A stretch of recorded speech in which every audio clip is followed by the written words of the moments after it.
পরপর দুদিন অশান্ত থাকার পর আজ থেকে স্বাভাবিক রসপুঞ্জ, বিভিন্ন দোকানপাট খোলা রয়েছে, তবে এখনও পর্যন্ত একাধিক স্কুল বন্ধ রয়েছে।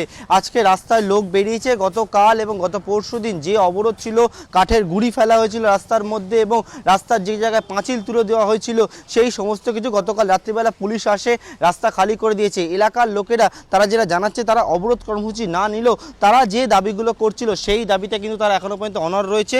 গত দুদিন ধরে কোনো পুলিশকে দেখা না মিললেও গতকালকে বিশেষ করে কোনো পুলিশকর্মী দেখা না মিললেও আজ সকাল থেকে কিন্তু পুলিশ আছে এখানে। একটি পুলিশের ভ্যান রয়েছে, পুলিশ কর্মীরা রাস্তার মধ্যে রয়েছে। তবে যে পুলিশ ফাঁড়ি ছিল, সেই পুলিশ ফাঁড়ি এখনও পুলিশহীন অবস্থায়, পুরা অবস্থায় পড়ে রয়েছে। একাধিক যে গাড়িগুলো ছিল, যেগুলো গতকালকেই পোড়ানো হয়েছিল, পুলিশ ফাঁড়ি থেকে বার করে এনে সেই পোড়া গাড়ি রাস্তার উপর পড়ে রয়েছে।